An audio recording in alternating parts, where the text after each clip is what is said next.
service. What's up, listeners? Welcome back to the Full Service Podcast. I am Tank Smith, your host. It's episode 19, week 19. Welcome. If you're new to the podcast, hey, we're doing a podcast. Hey, thanks for being here. If you've been rocking with us since the beginning, fucking thanks for coming back. I really do appreciate it. Shout out to last week's guest, Dino Spumoni. That was my first look at male escorting. It was a good time. That was a marathon interview. We did that interview, I feel like, over like 6 hours. There was we did part of the interview, then I went to the movies, had dinner, and then we did the second part of the interview with his wife, and it was a good time. Looking back on that, the one thing I do remember about doing that interview was seeing how open they were with each other, and it was a cool thing to see. It was dope. So shout out to Dino. I really do appreciate you coming on the podcast. If you have not yet, give us a follow on the old Twitter, on the old Instagram, Full Service Pod. Our email address is fullservicepod@gmail.com.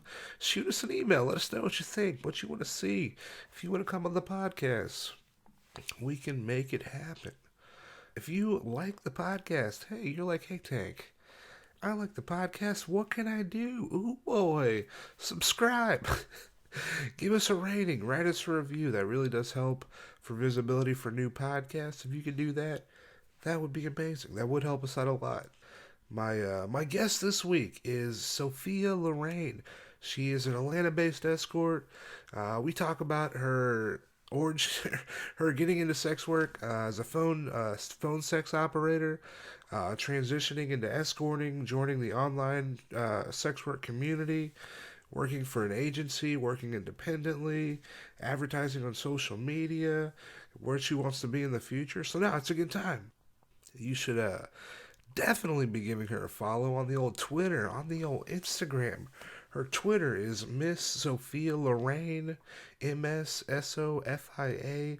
Ooh, boy, your boy can spell. I'm not looking at it. Just bragging to myself. Talking to a microphone in the dark. Okay. Her Instagram is SofiaLorraine.atl. So give her a follow on the old Twitter, on the old IG. I got links to her Twitter and Instagram in the Libsyn page.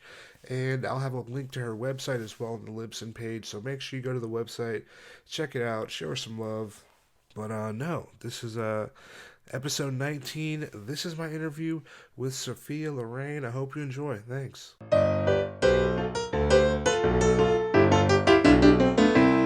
Welcome back, listeners. It is Tank Smith. I am excited about this episode. I'm excited about this episode today.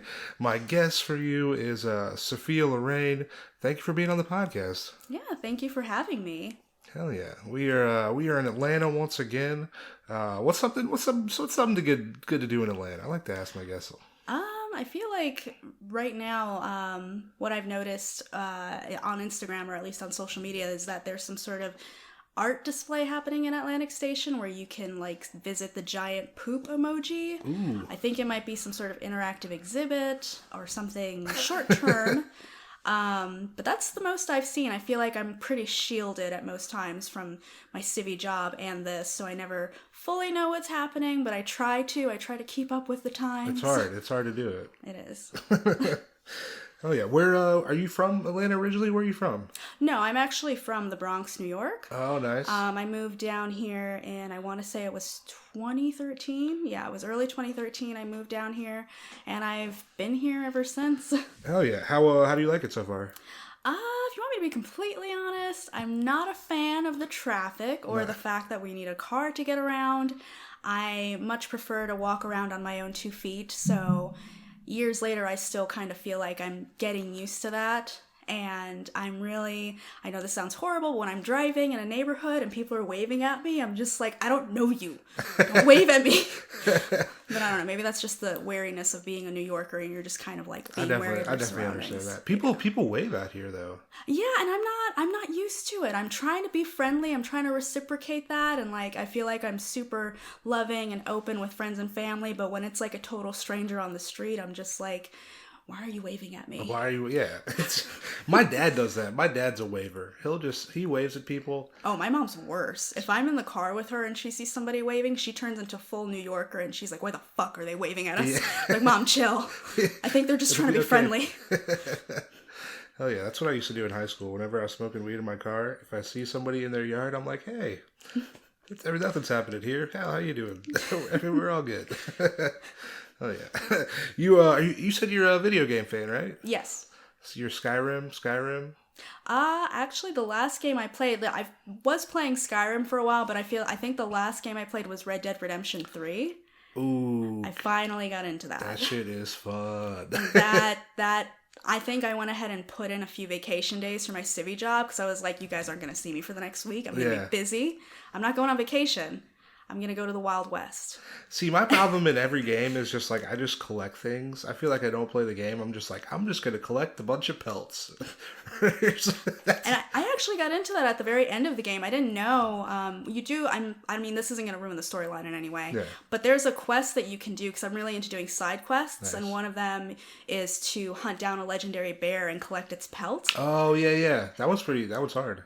It scared the shit out of me. Yeah. Because I wasn't expecting the animal to kind of launch at you first, depending on the type of weapon you have. Yeah. And then once I finished the quest, I went ahead and went on the side quest of trying to collect all of the pelts. I think the last one I have is the Black Panther, which I heard is the hardest one to get. Okay. So I'm working on it. Oh, yeah.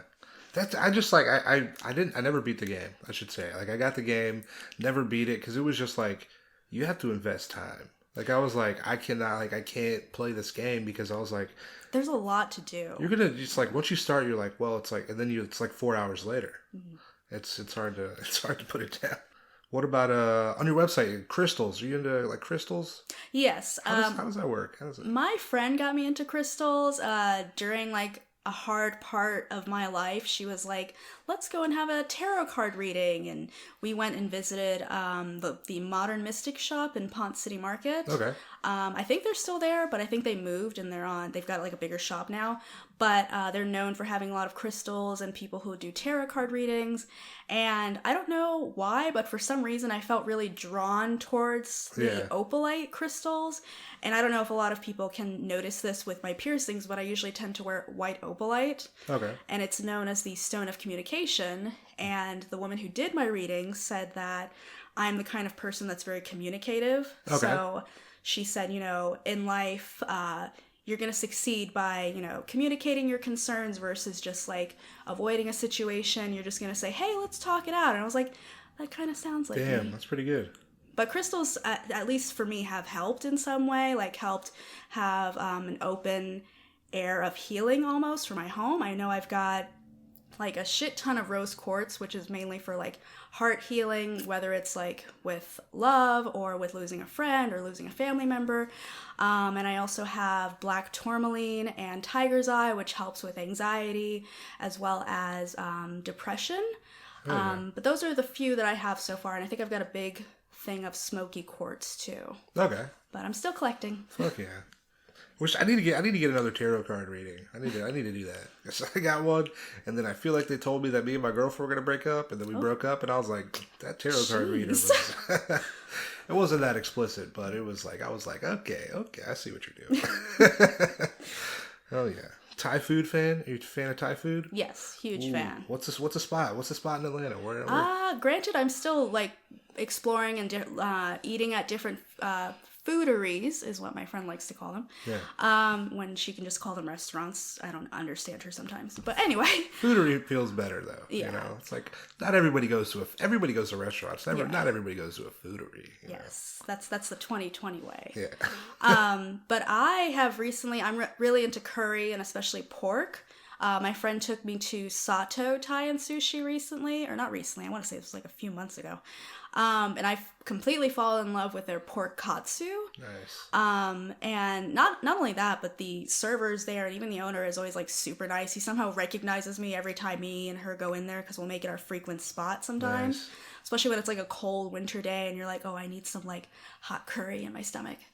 But yeah, I'd say Sato for me is what's doing it for me right now until Okay. I can get a new Thai place. Hell yeah, fuck yeah. How long have you been involved in sex work or escorting? Like how long have you been doing that? Since I want to say late 2014, early 2015. Can you remember the first time you like ever heard of sex work at all? It was actually so funny story behind that. Before that, when I moved here in 2013 from New York, this was around the time when it was January, nobody was hiring, and I didn't know what to do for work. So me and my mom had just finished watching For a Good Time Call. Okay. That movie that with these actresses that I forget their names, but they're trying to survive in New York City, and they decide to become phone sex operators. And after watching that, I was thinking to myself, oh, I wonder if that profession still exists. Yeah. So I Googled it, and it did. And I went up to my mom, and I was like, what do you think Yeah. if I did this? So I did that for about, I want to say, a year and a half. And once I got into that, I, learned about other things like cam work and stripping, of course. And then that's when I kind of stumbled across escorting. Okay. And at first I was kind of wary about it because, growing up when you watch films and TV shows, they kind of make it seem like it's this super dangerous thing to do. And the day I decided to do it was when I was walking. I had gotten a call to be interviewed as a waitress at a restaurant in Buckhead. And I'm walking to it literally just 5 minutes from the door. And I stop and I call my mom and I say, hey, I think I want to be an escort. Hell yeah. And she was like, oh, okay, well, come home and we'll talk about it. Yeah. I was like, all right. And how'd you actually start? Did you know anybody who was working as an escort before you started, or how? I didn't. I honestly had to rely on Google. I had to. Google works. It works. I went on there trying to figure out. I remember reading a lot of Tumblr posts about how a lot of women would get into it, and a lot of the time they were talking about getting with an agency first, just so you can kind of, get your feet wet, understand the field and how screening works and things like that. Especially for someone like me who didn't know at all, like, what to do. Yeah. So I think that's when I came across TER, and they had a specific section where you could look up agencies. Okay. So I wrote to every single one of them applying if they had a website available, because I think some of them had websites that were, like, closed. And I don't think it's going to matter if I mention the name of this agency anymore, because I don't think they're here anymore. Yeah. That's when I got a text or a call from Southern Elite Companions, run by Misty, and it was so odd because I wasn't sure what to expect. Too, once she asked me to come in the following week, I drove up to this really lovely looking Buckhead apartment complex, and it looked so concrete on the outside, but once you got to the inside of it, it was like a jungle on the inside. It had all this plant life, and it was very beautiful. And I was just expecting to be interviewed in such a harsh way and just be like, do you think you're worth it? Yeah. Good enough? And I was Do you have what it takes? I know. And I was sweating bullets. I was like, oh God, I'm not going to make it. And I get to, I think it was on the 3rd or 4th floor. I get inside, and another escort invited me in, and I thought she was just there to talk to me.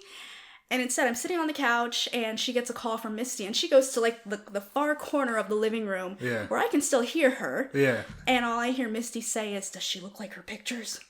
And then the girl's just like, yeah, she does. I think she'll work. And I'm just like, oh, okay. I guess this is how it's going to work. I guess I'm in. Yeah. Did you end up working for that agency when you? Yeah, so I ended up working with them for, I want to say it was a year or two, or maybe a year. Yeah, because it felt pretty short. It was just a year, and that kind of gave me enough time to see how girls were being screened and learn about not just review websites, but also get on the boards and talk to them. Okay. I was able to talk to other girls who also decided to leave the agency and go indie. And I consulted with them on how I would do that. And they were super helpful about helping me with the website information, verification websites, where to advertise.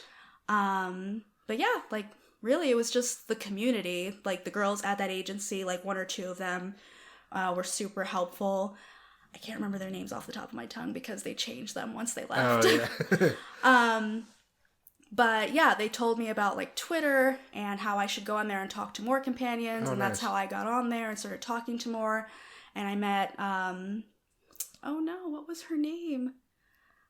My brain's getting old. I can't remember people anymore. It's harder as you get older. I know. But yeah, the community in general was super helpful. I remember meeting with another young lady. I think her name was like Macy or something. Something with an M, but I don't know if she's even doing this work anymore, but she was the one to kind of help push me to say, okay, just go ahead and leave the agency and become independent. Like, you're fine. You can do it. Nice. Do you prefer independent to working at the agency? Oh, yes. What do you think the perks are to being independent versus agency work? Well, the number one thing is you ultimately get to pick and choose who you see. At the agency, if I texted Misty and told her, this is my availability for the week, or hey, I'm available now until whatever time, I would have to be near the in-call space, or I would have to already be there, and I would have to take whoever came my way. I didn't get to know anything about this person. All I got to know was their name, how long they wanted to see me for, and like how much that time frame would be. Yeah. And that was it. That was kind of, like I said, irritating because she wrote like maybe a paragraph at most about each of us. And I felt like that still didn't reflect who we were. So a lot of the time, maybe 5 times out of 10, I would get someone who we just didn't have a connection. They were expecting something different somehow, even though my pictures were on the website. And that was the biggest perk for me going independent. So are they seeing your, like, basically pictures on a website and then choosing, hey, I want to see this person? Yeah. Versus like, oh, I just want to can you send some? They're actually choosing you. Like, well, some of the time there were moments where she would do specials for like the entire agency. So it would be like on days when she wasn't doing the special, they would pick who they wanted to see. Okay. But if she was doing a special, she would do like maybe like $50 off of the hour or something. And because they get that discount price, they're fine with seeing whoever. Yeah. So when she did that, usually the clients who left me bad reviews on TER, because she told me that's, how you get better in this business is by reviews, those were the ones that were disappointed to see me and were like, oh, I thought I was getting this girl, or geez, I was hoping to get this girl. Yeah. Even though they wanted to pay the discount price. Yeah. So I was like, well, shoot. Do you feel like when you went independent, your costs went up? Do you feel like the cost to benefit, like, do you feel like the benefit of you being independent and choose like who you get to see, work on your own time, do you think that benefit is above the cost that it takes to run a business like by yourself, I guess? Yeah, because when I was with the agency, she was really into advertising on TER. I mean, not TER, I'm sorry, Eros. And for some of us, she would even take a slightly bigger pay grade because of Eros. And I know Eros is, from my understanding, even now, the most expensive place to advertise on from all providers. And if I wasn't getting enough calls or seeing enough people in a week, even after telling her, oh, I've got full availability, because, we all get slow moments, she would pull my ad. And that's kind of when going independent, kind of realized, where I should be placing my money, how my rates should be, what makes sense, what helps them feel like they're getting a lot more, but also helps me feel financially safe, if that makes sense. Definitely. So it was nice that I was able to decide my own like rates and like how things were gonna go. So. Oh yeah. So the longer you do something right, the better you ultimately get at it. Do you feel like there was a waiver period at the beginning of escorting where even phone sex too? Was there a waiver period? Do you feel like you weren't good at it at all? Oh God, phone sex, I felt like I was awful at.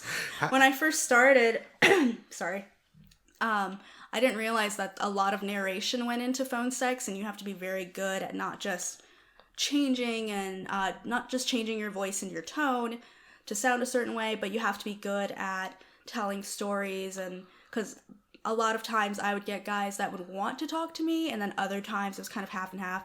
I'd get guys who just wanted to hear me tell a naughty story. Okay, so are you like riffing? You're just making like you're just honestly, making stuff when it up? was happening, you have to wear a headset when you do it. So when I did that, you had to wear a headset, be on call for whatever times you say you're available, Yeah. and you have to wait for a call to come in. And I at that time I was playing Skyrim, and other times I was playing Halo, other times I was playing Katamari, and I'm just waiting for a call to come in. And then eventually I get one and it'll say something like female fantasy. And I'd be like, oh crap, I have to think of a story. And then I'd have to start, once I wasn't working, I'd have to start writing, like getting back into writing and like actually writing out like, oh, I was by the pool and my pervy neighbor saw me through the fence that I was tanning naked and saying stuff like that, like just making a story. And that was hard for me because, like I said, it was constant storytelling and writing. But over time, I did get a little bit better. But with phone sex, I wanted to leave it because when it got closer to me discovering escorting, I was also getting a lot of calls from guys who wanted me to sound like their 10-year-old daughter. Jesus fucking Christ. Yeah. And you're like, well... Sorry. And that's when I was like, here's my 2 weeks. I'm good on that. What the fuck, bro? Yeah. What about escorting? Was there a waiver period? Honestly, with escorting, I know it sounds really weird, but I feel like I'm trying to figure out how to word this. So I know like a lot of providers or a lot of girls that I've met, they told me that it would take time for them to get better, and I feel like you get good at it not just with like seeing more people, but understanding their needs and kind of making that connection with them and making sure that you're making the right connections with the right person, because that it's fun for both parties. Yeah. But I know for a lot of other girls, they've had to go from like having a guy who was super vanilla to the guy who wanted a kink to the guy who was rough. Yeah. And they've kind of had to ease into it and eventually having a client that might be like a bit more aggressive, but not aggressive in the way that they're making you do something you don't want to do, but more so like, okay, let's go ahead, let's do this. And they're just taking everything off. My very first client was that. Oh, shit. And I know I should feel annoyed by this, but I don't know if this guy is even out in the world still, but I will say I appreciate you because I kind of needed that to kind of not only get rid of my nerves, but also help me to understand that, okay, not every client is going to be, like this. And I guess having that first client experience helped me to, I guess, like look at the big picture of it as like, okay, well, I've got this client and I've already had like the most aggressive it could be, and now I'm going to know how to wrangle it next time. Oh, okay, nice. If that makes sense. Yeah.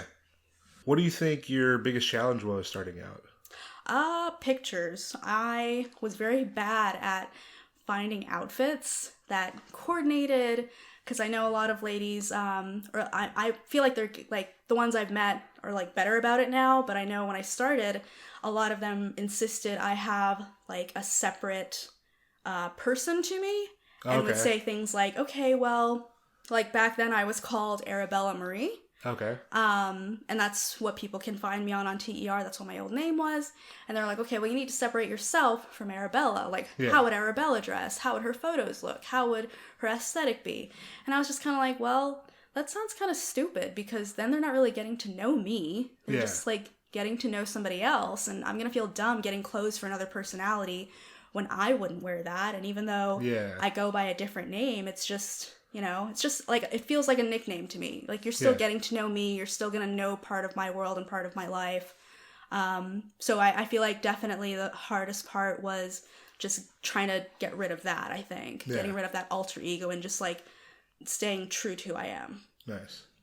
What do you think the most important... I know pictures were kind of like your biggest challenge. What do you think the most important thing you learned? Do you have a most important thing you learned starting out? Patience. Like that, I'm a very impatient person. And I know starting out, I never thought that, it would be such a roller coaster business as it is. And I've definitely had to learn to just be patient with it, because not every week is going to be the same. Not every month is going to be the same. And not every year is going to be the same. So it's like, I might have a great month one month, but then I have to remember next month I might not get anything. Yeah. So I've definitely had to learn to like just be patient. I had to learn better money management skills. I had to learn better savings, honestly. So that was really the biggest obstacle that I'm glad I've overcome. Yeah. When you said you started, you were able to, like, you told your mom, you're like, hey, I want to get into escorting. Were you able to tell people close to you in your life that that's what you were doing? Oh yeah, I was able to tell. I told my mother and grandmother. At the time, they were kind of like, oh, I don't know about this, because they watch a lot of true crime shows. Yeah. And so they were like, you're going to end up in a dumpster. And I'm like, no, Mom, that's not how this works. I am the one who puts people in dumpsters. So I had to sit her down. And I think I even went ahead and made a PowerPoint presentation of like the research I found. See, now that's a good way to do it. Exactly. Like that's how I won the dog argument. Nobody can argue with the PowerPoint. Exactly. The pros and cons. Like, we got a laser pointer. Like, I listed my sources. I cited the sources. I said, okay, the likelihood of this happening isn't real. This could happen, but this is why I'm going to do this. And, like, I'm showing them, like, the websites that where I would verify someone. The websites that help me to not just verify them, but also, like, go to the review boards and show, like, that they're real and things like that. So I'm just trying to show them, like, alleviate their concerns. So they're not thinking I'm, like, out one day and they're like, I don't know if she's going to come back. And it's like, I'm going to text you. Like, this is, we're fine. Yeah. It has how they view sex work changed since you started? Yeah, and this is actually funny that you brought this up, because I was even talking about this with my mom the other day. I was telling her about, that we were discussing my civvy job. So outside of this, I work as a pet for sweet. a supply company, and we were kind of discussing about how I have to train a few people. I kind of have to do it on a weekly basis anyway, but she was annoyed that they were decreasing my hours, and I'm like, it's fine, like, it's okay. And she's like, yeah, but I just want you to make an honest living. And like, I'm just like, well, I mean, like, what about my sex work? And she's like, that's honest living, but I'm just saying your civvy job should be providing too. And I'm like, you look at my sex work like it's honest living? And that just felt kind of nice to know that, like, my mom, even though everyone expects her to be traditional, she's actually very open to the idea of it, and she just looks at it as like customer service at the end of the day. I feel like having that support has to definitely be a positive influence in your life. Oh, yeah. Especially when my mom will be at Target and she might see something like a pair of heels or like a dress, and she'll be like, oh, wear this for your client on this day. That is so sweet. Get these shoes. And I'm just like, Mom, stop. That is so sweet. That's... Oh, yeah. So when you started, I know you mentioned that the other people at the agency, they kind of showed you Twitter. Did you go down Twitter pretty much immediately, or how long did it take for you to... I honestly, even in my normal life, or I guess my life outside of sex work, I never believed in the power of Twitter. I know that sounds horrible because everybody uses it. But even back then, when people were telling me to get into it for my work outside of this, I was like, I don't know. And then once my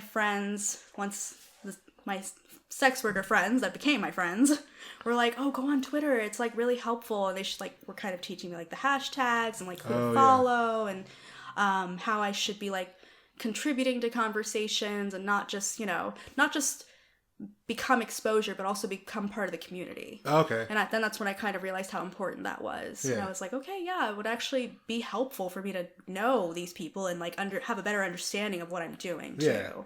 Do you feel like that sex work community has been beneficial to you? Oh yeah, especially it's helped me reach out to other sex workers, and like kind of sit them down, and sometimes I'll even be like, hey, so I see you're in Atlanta, would you like to go get brunch or drinks or dinner? Like, I'd love to like poke your brain about it, especially if I see one who has been doing this for a much longer time than I have, and I might have questions about it, like, where are the places I should be advertising, or what do you think of touring companions, and like questions like that. I feel like genuine questions have really helped. Have people been responsive, like wanted to help you when you reach out? On Twitter, yes. I've tried to individually reach out to ladies on Eros and Instagram. Okay. And I can see that they read it and they just don't respond. And I've only ever gotten 2 responses that were like, I'm not comfortable with that. Yeah. And I'm just kind of like, but I want friends. See, I respect the no response, I love a good no, That's understandable. That's just the leaving me hanging. I'm like, hey, just be like, no. Like, at least say no. Like, it's fine. Be like, it's completely cool. Just be like, hey, But I can see that you read it. I can see that.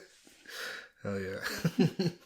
What, do you like having to advertise on social media? Do you enjoy Twitter? Do you like... Yeah, it's actually, honestly, it's kind of fun. Like, there are moments, like, even this morning, like, I don't know if you saw my Twitter this morning, but I was, like, right after kickboxing class, I was like, ooh, my butt looks nice. Let me take a video. Let me take a photo. I'm like feeling myself. Because it's like I can't post that stuff on my regular social media Yeah. because people in my civvy life expect me to be professional and like post artsy stuff, and I think I only ever post a picture of my actual self maybe like once a month. Yeah. But on there it's almost like I can kind of be a little bit more freeing with it, and I can not just like post those things and show a little bit more about my life and like how confident this community has made me feel. Yeah. But also like see what women are up to, see what they're talking about, see what they're commenting. Or when I found out the news about Eros updating their prices, I wouldn't have known that if I hadn't gone on Twitter. Yeah, like I interviewed Stina, like was one of my first few interviews. She showed like her Arrow's price went from like $155 a month to like $219 a month. Oh my god. I'm like, that's crazy. Jeez. Yeah, it's ridiculous. Yeah. How have you been in a relationship since starting? Not really. I know this sounds kind of odd, but I've never really believed I was a relationship person. Yeah. Because my mom was raised to be such an open thinker, she made me the same way. And Nice. she's like I mentioned before, she's a bit of a hippie in that sense. So she's kind of helped me to realize that loving should be open and freeing and not confined and like Putting boundaries tied. on. Exactly. So I think that's part of the reason why she's so open to me doing sex work, but she's also always looked at me like, just because, you've done this and this, I'm not gonna like look at you like I want you to settle down because I don't give a shit. Like, is what she said. See, I'm sure that just like helps, just like that, that no matter what kind of path you kind of choose, your mom's going to be like, hey, I feel, fuck yeah. Yeah. Who would you say your average clientele is? Average? Do you mean age-wise? Yeah, I guess age, Race? maybe race. Do you have like, this is the person that comes to see me? I will say the older nerdy types for sure. The guys working in IT or working on like TV shows like Stranger Things and Walking Dead. Guys that know that like we'll have similar interests and things to talk about around like they're like I want to say late 30s, early 40s. Definitely 40s, like mid to late 40s would be like who I usually see. Okay. Caucasian guys, again, into like nerdy stuff like I am. Yeah, that's the high, like the overall who I usually get the most requests from. Okay, cool. Do you feel like people know how to contact you when they reach out? Do people know what they're doing, or seem like they're like newbies? Like, I don't know how this works. Like, I get that a lot on Instagram now, and like I'm trying to get better about Instagram because I feel like I'm learning about it all over again, especially for this kind of work. Definitely, I'm noticing some people are trying to find providers on Instagram, so I'll put hashtags, but then they don't know what to do. Yeah. So people will know what to do on Twitter, or like if they find me on Tryst or Private Delights or P411, they know what to do. Yeah. But now that I've like moved on to Instagram and I'm trying social media as an advertising platform too, they'll write to me and be like, are you in Atlanta? Or how do I book with you? Or like, how do I do this? And I'm just like, my website's right here. Yeah. Just go to it. And then I think I did once where I recorded my phone showing myself tapping to the website, to the book. Scroll down. Like go down just a little bit more. There you go. Contact. Submit. Put in all this information. Here's everything you need to know. Exactly. I did a episode about like how to book an escort, and I feel like if people just listen to that episode, you'll know how to do it. It's exactly. really it's super easy. I see a lot of people will talk about deposits. Needing a deposit before they will secure an appointment or whatever. Do you require deposits for someone to book you? Yes, I know some ladies will require a deposit depending on the time frame, but because for me in my past, even starting out as an indie, I've had a lot of people short me. Like they'll say, like I'll just depend on them to have the entire amount once I see them, so I didn't require a deposit. But then when I saw them and like once, I finished seeing them, I realized that they shorted me, and then it's only ever happened like a handful of times where they wouldn't respond or wouldn't respond until like a few days later, so that instantly like kind of broke my heart a little bit. Yeah. But usually they'd be like, oh, I'm so sorry, and then they'll like Cash App or Venmo me. Yeah. But now it's like I need it. Yeah. Just for my own sanity and my own safety, if that makes sense. How responsive do you feel like people are to deposits? I mean, I've never had anyone turn it away. Only if it's like I said, with Instagram guys that Yeah. like reach out and they're like, I don't know how to do this. And I'm like, this is how you do it. And Yeah. then like I'll tell them like I need a deposit, and I've only ever had like one or two just kind of be like, but why? And I'm like, what do you mean, but why? This is how it works. Yeah. Like, what do you mean? You gotta secure the date. Exactly. That's all you gotta do. So one of the most important things in seeing somebody, screening. Do you feel like people are willing to give you personal information? Yeah, I haven't had an issue with that. Like, I've only ever had one or two, like maybe a handful of people that were like, "Oh, I haven't seen a provider in like the past year. Yeah. Can I just give you employment information?" And I'm like, "Yeah, that's fine." And then I'll just call their job, either that or I'll look up their LinkedIn, make sure that the name matches, the information matches. But I think I'll still, just for my own safety, I'd still call and still be like, "Hey, this is UPS for so and so. Does he work here? Because I need to drop off his package." Yeah. Hell yeah. How accurate, do you take references from other providers? Oh yeah. Do you feel like the references that you've gotten about clients have been accurate in the past? Yeah, I haven't really gotten an inaccurate one. I've only ever gotten like when I need at least like two. The first or second one, maybe her information might be a little bit weird. Oh, okay. Like he might have gotten like a number off of her phone number by accident, or like the email mixed up. So if I know, I'll usually require their name, their website, their phone number, and if he like maybe mistyped something, I'll just look it up on Twitter. And you'll be able to find it. Yeah, and then I'm just like, "Hey, did you see so and so?" Like. Yeah. Does attraction play a role when seeing a client at all? Not really. I mean, I feel like the only time that I've had to almost turn someone away was because they didn't shower. Yeah. And I had to push him into the bathroom to be like, "Let's go take a shower, like real quick." Yeah. But no, yeah, since I've always been kind of raised to fall in love with someone for their personality and like the connection that we have together, I've never really looked at someone and said, "Oh God." Like, Yeah. Do you feel like it's harder to establish that connection independently versus working as an agency, since you don't kind of know anything about the person you're seeing before? Is that harder? A little bit more so because I never know who's gonna walk through the door, and I feel like being an independent, you kind of get a sense of who they are and what they're like and what they like. So it makes it a little bit easier and almost exciting to be able to like kind of know a little bit about this person and like be excited for the date, because then you're just like, "Oh, I can't wait for us to do this, and he told me he likes this, so I went ahead and got this, and he said his favorite color is this, so I got this." And I unfortunately like to set the mood, and I like to like prepare, and I'm a bit of an over preparer in that sense. But I think that's also because I'm really big into planning. Nice. So I like to have that information beforehand. So when I was at the agency, it was kind of nerve-wracking to only know their name, because then it was like, well, shit, I don't know who's gonna walk through that door. It's like you have no idea about anything. And I'm just like, what if they don't like me? It's a lot of pressure. Exactly. Have you ever developed feelings for anybody while doing this? Kind of, but it was more so in a sense of liking like our friendship and our like connection. So it was almost like, oh, I could kind of see myself like in a sense being with them, but not in a way of like it's just us. I could see myself having this person be an exclusive client almost. Okay. But I don't know whatever happened to him. Do you feel any pressure to live up to a client's expectations at all? Kind of. I think for me, that's only ever happened when I was at the agency. Once I went independent, that kind of went away entirely. Because then, like I said, it was people who knew who I was. They got to learn about me a little bit. I got to learn about them at first.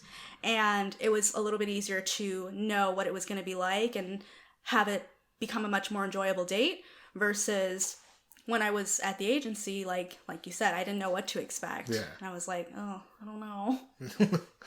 Do you show your face in your ads? I don't.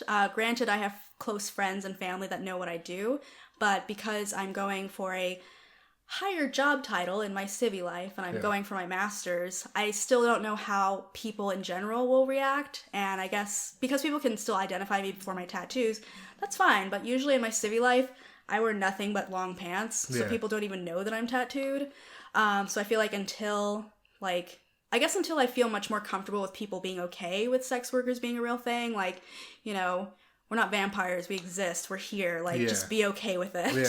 Yeah. Then I might show my face one day, because I know a lot of people are kind of just like, oh, your friends and family know what you do, why do you hide your face? And it's like, because of my job, guys. Yeah. What I have to do during the daytime. STIs, how often do you get tested? Once every 2 months. Sweet. Have you ever used female condom? Ever used female condom? Yes, I did, like, maybe, honestly, only 2 or 3 times with, like, duos, just so we're not having to go through the awkward moment of, like, switching out condoms. Yeah. Yeah, I heard they are good for duos, yeah. Oh, yeah. Oh, yeah. Shout out to Magic. What up, Magic? She showed me what a female condom was for the first time. Oh, so awesome. She gets a shout out every episode. How do you feel about reviews? At first I didn't. I was very appreciative of them when I first started, because everyone kind of made, I'm losing my words today, but they were making it seem like reviews were essential in this business. Okay. And in a sense they can be, but I felt like once I started reading the reviews and seeing what people were writing, some people were like straight up lying. There was a review a guy wrote about me once. And mind you, I don't know if anyone can hear how my voice sounds. I do not know Spanish. I am Spanish. I'm Cuban and Greek. But unfortunately, I know very little Spanish. And I don't even have an accent for that. Yeah. A guy wrote in saying that I had been calling him papi and spoke to him in a romantic Spanish lingual. And I'm just like, what? What? See, that's... See, that's for the free membership thing. Like, if for the erotic monkey or whatever, if you write like a review, you get like a free membership or some shit. I think that's what people do. I think that's why people do it. And I didn't know that until after like maybe 20 reviews later, and I get another one that's like that, or that lied about like what happened. I think one guy wrote that I did anal, and I was literally like, I do not do that. Yeah. Why are you lying? So I didn't like it at first, but now that I've seen websites like Private Delights surface and how the review culture for it has gotten a lot better.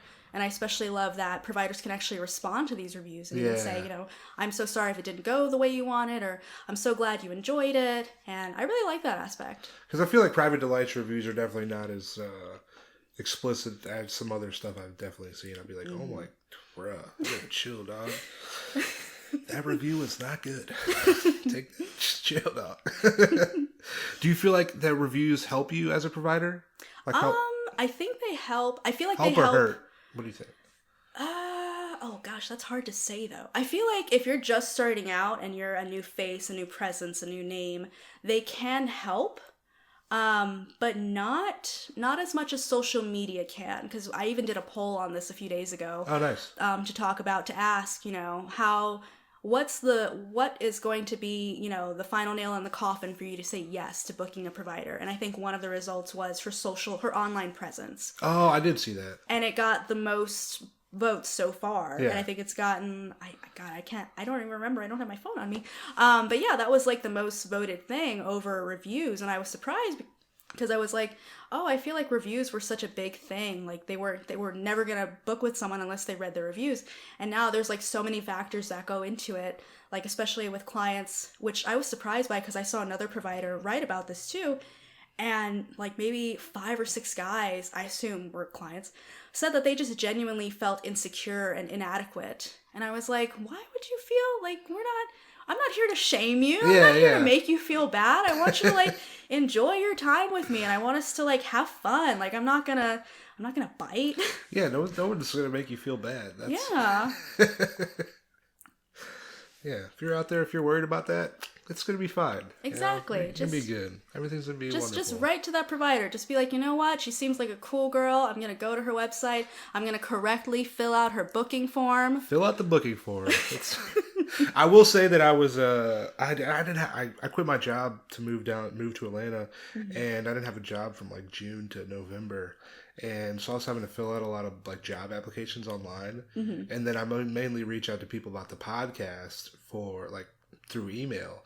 So I'm having to like fill out job applications and then booking forms also at the same time. And it can feel like a lot, but if you're just filling out a book, just fill out. I know, like fill it out. It's really not that bad. Yeah, it's not that hard. It's just like writing about yourself. Yeah. That can be hard also.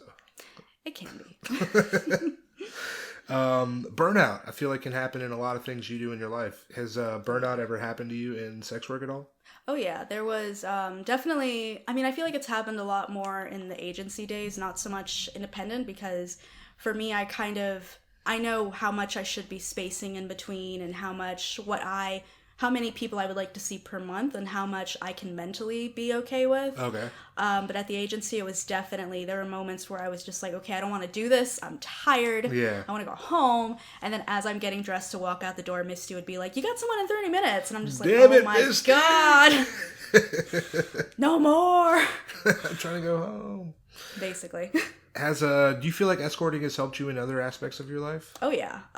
When I had a client who, shout out to Dave if he's still out there. What up, Dave? How you doing, dog? He was a regular I had at the agency who was what was his job title? I think he was like a physical therapist in Texas. Okay. He would come to Atlanta just to see providers because he didn't, I guess, feel safe doing it in Texas. Okay. And he went from seeing me at the agency to seeing me as I was independent to eventually saying, hey, I want to take care of you. Not in a sense of like, I want to take you away from this, because he knew how I felt about being in the industry and how I felt about relationships and things like that. So him and I basically made an arrangement. And with that, we became the best of friends. He was almost always there for me, even if we couldn't see each other all the time. He would come and see me like twice a month for a weekend. Even like would speak to my mom on the phone sometimes. Damn, Dave, what up, bro? Yeah. And he really helped me to achieve my school goals, because at the time I was going to school and I was finishing up, and he helped take care of my tuition. He helped me with my photography equipment because I have a BFA in photography, so he helped me with that. So in a big aspect, like Dave really helped me like get my shit together. That's awesome. Fuck yeah, I need some headshots also. I checked out this book, Thriving in Sex Work. Lola Davina wrote it. Mm-hmm. She talks about like emotional labor versus physical labor in terms of the job. Do you feel like it's more so emotional, like tolling on you, or like physically? How do you feel? What do you think? I feel like it's more emotional, because there are moments where I might not be as emotionally invested as I should be. I might have my mind on other things like my civvy job, maybe a photo shoot I have to do, or just my life in general. And I always, when that happens, I kind of feel inadequate, because I feel worried that if I've got my mind on other things, then I'm not going to be as fun to be around. And I know, since I'm such a people pleaser, I don't want to be like that for anybody, not even my friends sometimes. Like, there are moments when my friends want to go and do something, and I'm just like, look, I'm going to level with you. Yeah. I don't want to leave my house today. I am so sorry. Yeah. But I don't want to go anywhere. I just want to sit here, eat my ice cream, and watch Sabrina. That's all I do every night, actually. That's... Have you seen the new season? Is it good? It's not. I was a little disappointed with season 3. Like, season 1 and 2 kind of have you on the edge of your seat, but season 3, it's like you're on the edge of your seat, but then you just go and fall on your face by the very end of it. And I'm just like, damn, what are you guys doing? That sucks. But still watch it. Still watch it? Yeah. All right, I'll check it out. Because they're going to make a season 4 that ties into 3, because they made 3 a little bit shorter for some reason. So I'm hoping maybe they'll like have a big high arc of like success in season 4. Oh, okay, sweet. Fuck yeah. Do you feel like your views on sex have changed since starting? I definitely feel like, I know this sounds horrible, but I feel so boring compared to a lot of the other women who do this, because I know a lot of, I was actually on another podcast for another friend. She does one for like kinks and stuff, but it's a YouTube one. I have to find it again because I forgot the name of it. This was a few months back, and she asked me, so what's your kink? And I'm just like, I don't really. I like long hugs. That's my thing. I'm just like, I like it rough sometimes. Like, I felt stupid going into it, because I was like, I feel like there's so much to sex work, and I've seen a lot of like wonderful providers doing stuff like extreme kink, or like reverse tops and bottoms, and like doing stuff with balloon animals, and I'm just like, balloon animals? Yeah. I'm gonna have to. When you leave Pornhub, balloon animals. We'll see what's out there. No, do you feel like your views on men have changed? I feel like they've changed as far as respect goes. I definitely noticed that, because I think I've had a lot of men be like treat me with such respect, and I know this might sound odd to say, but treat me to make me feel like a goddess almost in a sense. I feel like when someone in like my civvy life or regular life don't treat me the same way, I'm just like, you know what? We're not doing this. Yeah. You're going to stay over there. I'm going to stay right here. My clients would not treat me like this. See, I have good clients. Fuck you, duh. I know better men than you. Do you ever see female clients? I've tried to. I've had women write to me, and they would do the whole process of filling out my booking form, providing references, and then once I got back to them about it, I was, waiting for a response as far as like date and time, and then they just wouldn't write back to me. And the only time that ever happened was when a couple hired me, and that like didn't go as planned for her. How'd the couple session go? At first it was smooth sailing. They seemed fine. But then halfway through it, the fiance, because they were getting married, she just seemed out of it and seemed almost like she was like just watching us rather than participating. Oh, okay. She just didn't seem like she was enjoying herself, and I was trying to get her to like have fun and be like, hey, come on, let me like play with your boobs, let me motorboat you, let me like do this, and I'm just trying to like, I feel like I'm talking to a child, and I'm not trying to. I'm trying to like get her in the mood, and she seemed out of it, and I couldn't tell if like maybe she was on drugs or maybe she just genuinely felt scarred from what happened because her fiance had to ultimately convince her to do this. Oh, yeah. And so after that, I kind of said, I'll see a couple, like that's okay, but I just want to make sure that like both parties know what you're signing up for. Yeah. You'd want to have some pre-date communication to be like, hey, I want to make sure we're all on the same page. Yeah, like I want to make sure you're all having a good time. Yeah, it can't be one Don't party. just sitting in the corner there, like rocking in the rocking chair, just watching us. Like, no. This looks good. Where do you see yourself in like 5 years? In 5 years, I see myself finished with my master's, since I plan to go back to school later this year, and it's only going to take me 2 years to finish, thank God. Oh, sweet. Oh, yeah. Hopefully not in this country. I know a lot of people are kind of like, oh, what's going to happen? And I'm kind of like, you know what? I'm kind of tired of the U.S., and I kind of feel like maybe it's time for me to leave. And I even have been telling my family this, like, hey, better healthcare in Finland. Like, let's go. So I definitely see myself in 5 years, finished with school, not in this country, but still definitely doing sex work, even if it's just part-time. Nice. Oh, and with like 5 corgis.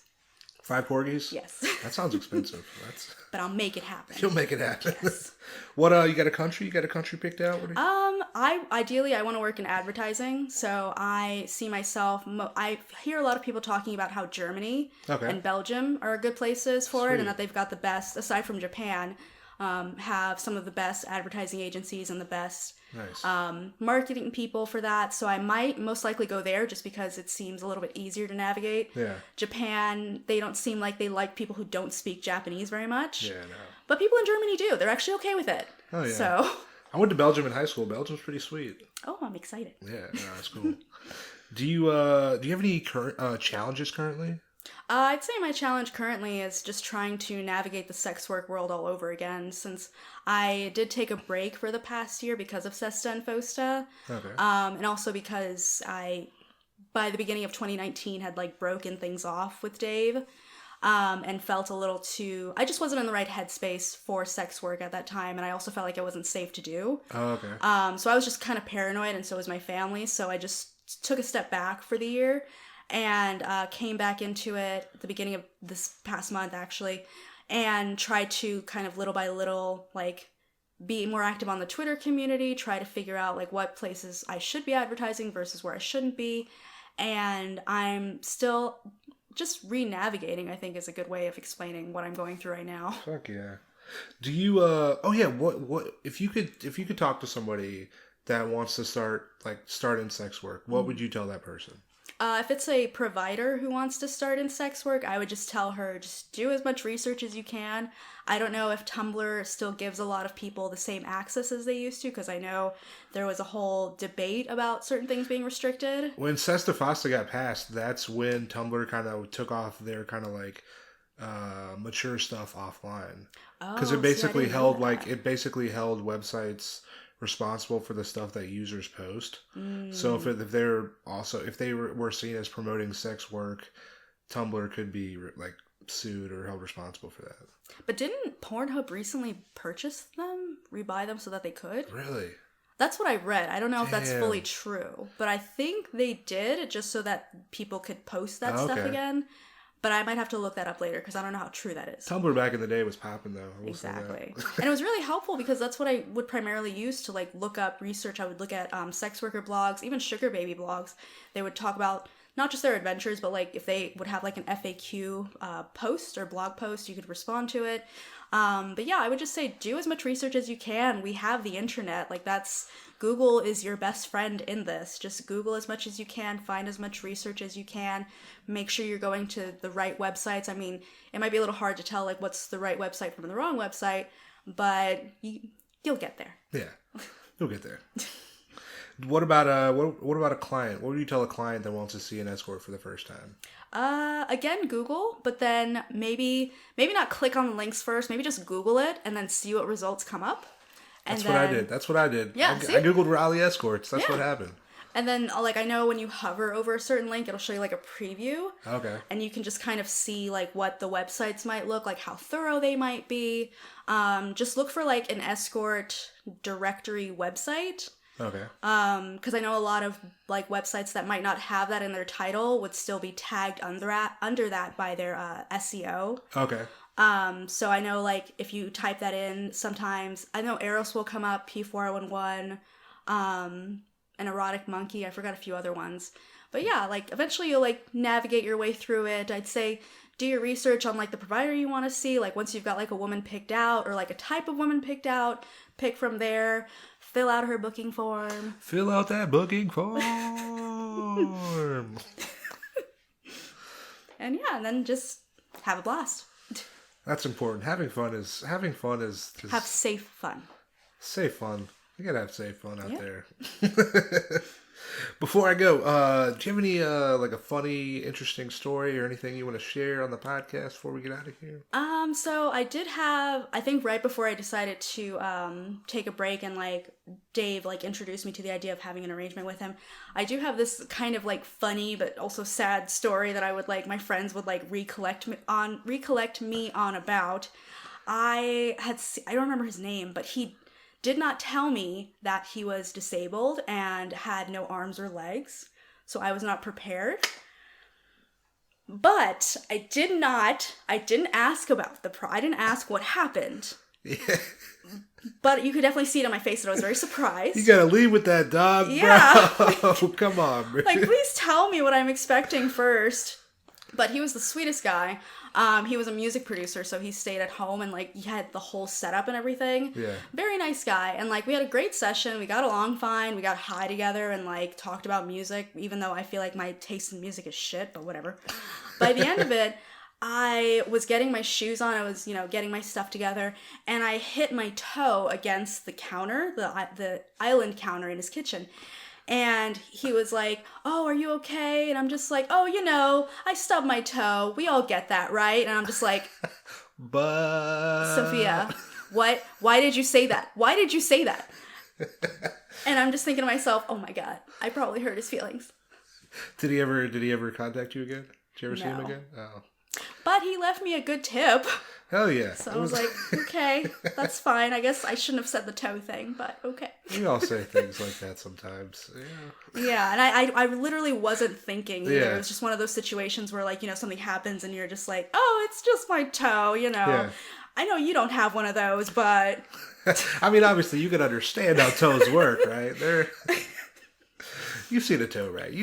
This one, it hurts. Okay. Yeah. We're getting canceled. What's up? Hey. Sophia, I appreciate you coming on the podcast. Yeah, I really thank you for having me. Before we get out of here, did you want to plug your social media at all? Your Instagram, Twitter? Oh, yeah. I feel like it's... Oh, gosh. I hope I'm not forgetting it. I believe my social media is... Miss Sofia Lorraine, and then you can also find me, that's my Twitter, and then you can also find me on Instagram as sofialorraine.atl. You heard it here first, folks. Sophia, I appreciate you coming on the podcast. Thank you. Yeah, this has been fun. Listeners, we'll see you later. All right, peace. that was my interview with Sophia Lorraine. Shout out to Sophia. Sophia, I really do appreciate you coming on the podcast. That was a good time. Listeners, that has been episode 19. If you enjoy the podcast, if you like the podcast, give us a rating, write us a review, subscribe, whatever platform you're listening to the podcast on, subscribe. That really does help for visibility for new podcasts. We're still a baby, only 19 weeks in. So if you could do that, that would be great. Follow Sophia on the old social media, on the Twitter, on the Instagram. I have links to her, both her Twitter and Instagram, in the Libsyn page, as well as her website. But her Twitter, she plugged it before, is Miss Sophia Lorraine, and her Instagram is sophialorraine.atl. So give her a follow while you're there, while you're on the old Twitter, IG, hit us up with the follow. Our Twitter and Instagram is at Full Service Pod. My personal comedy Instagram, whatever Instagram, is at Tank Funkadelic. Give me a follow. If you want to be on the podcast, our email, fullservicepod@gmail.com. Shoot us. Let us know what's up. I'm always looking for new guests. So, no, it'll be a good time. We'll talk. We'll put it on the waves. People hear it. No. Shout out to the Chiefs for winning the Super Bowl, baby. And more importantly, shout out to Team Fluff for winning the Puppy Bowl. Beautiful, beautiful victory. Beautiful. I won $4 tonight. I won no money on the Chiefs. $4 on Team Fluff. Hell yeah. Little comedy update before we get out of here. I only got up 21 times in January. I need to get up more. I got some shows coming up. I got a big show on the 12th. So right now I'm recording this. It is the 3rd. Oh, it's the 2nd, I guess. But so hopefully I can get up a good, like, at least 14 times before the 12th. That would be clutch, but we shall see what happens. But no, I got some shows midway through the month to the end of the month that should be fun. I will be back in North Carolina taking a road trip up north. I will be at Goodnight's Comedy Club. It's on Wednesday, February 12th for the Best of Raleigh Helium recording. They're doing an album recording. There's going to be some awesome comics on that show, so come hang out. 8 p.m. Wednesday. On Friday, the 14th, Valentine's Day, going to Chapel Hill, baby. I'll be at the Pit in Chapel Hill at 9:30 p.m. The 15th, I'm going to Wilmington, heading to the beach. I'll be at Skytown Beer. That show starts at 8 p.m. Coming back down the next week, coming back to Atlanta, I will be at Laughing Skull Lounge at 8 p.m. on Tuesday. That's the 18th. The 20th, Thursday, I will be at Fire Pit Pizza in Grant Park. That show's at 10 p.m. The 23rd, Sunday, I'm going to be at Amaza in Decatur at 7 p.m. And March 1st, I will be at the Punchline at 9 p.m. on a Sunday night. Ooh, boy, late on the Sunday. But no, that's come to show, hang out. Atlanta has it's a great city for comedy. If you're listening to this podcast and you're living in Atlanta and you're not going to comedy shows, what are you doing? Hopefully something better, but come out, hang out. But no, this has been episode 19. I appreciate you listening. Shout out to Sophia. Give her a follow. Fucking thanks. All right, later.